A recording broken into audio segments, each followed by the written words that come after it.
There once was a shoemaker who worked very hard and was very honest. But still he could not earn enough to live upon. And at last all he had in the world was gone, save just leather enough to make one pair of shoes. Then he cut his leather out, all ready to make up the next day, meaning to rise early in the morning to his work. His conscience was clear, and his heart light amidst all his troubles. So he went peacefully to bed, left all his cares to heaven, and soon fell asleep. In the morning after he had said his prayers, he sat himself down to his work, when, to his great wonder, there stood the shoes already made upon the table. The good man knew not what to say or think at such an odd thing happening. He looked at the workmanship. There was not one false stitch in the whole job. All was so neat and true, and it was quite a masterpiece. The same day a customer came in, and the shoes suited him so well that he willingly paid a price higher than usual for them. And the poor shoemaker, with the money, bought leather enough to make 2 pairs more. In the evening he cut out the work and went to bed early, that he might get up and begin betimes next day.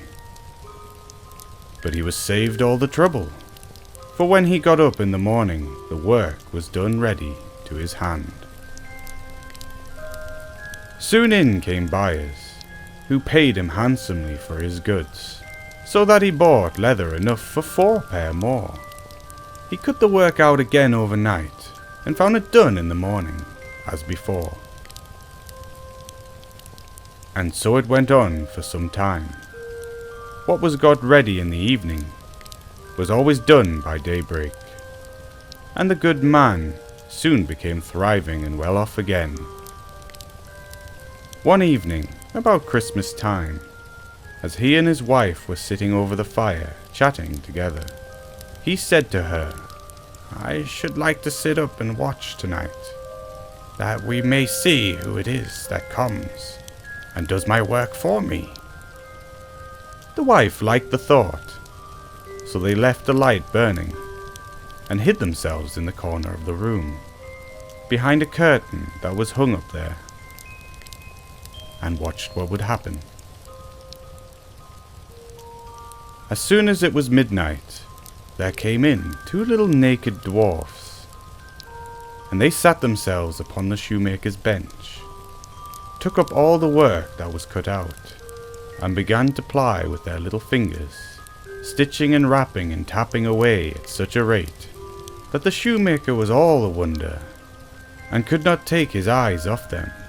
And on they went till the job was quite done, and the shoes stood ready for use upon the table.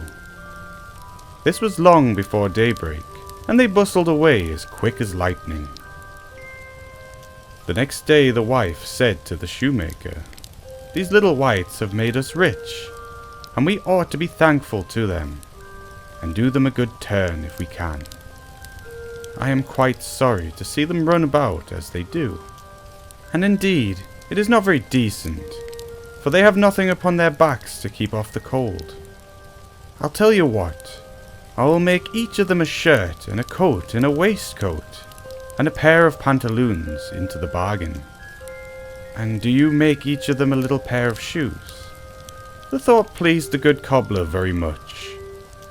And one evening, when all the things were ready, they laid them on the table instead of the work they used to cut out, and then went and hid themselves to watch what the little elves would do. About midnight in they came, dancing and skipping, hopped round the room, and then went to sit down to do their work as usual. But when they saw the clothes lying for them, they laughed and chuckled, and seemed mightily delighted. Then they dressed themselves in the twinkling of an eye, and danced and capered and sprang about, as merry as it could be, till at last they danced out of the door and away over the green.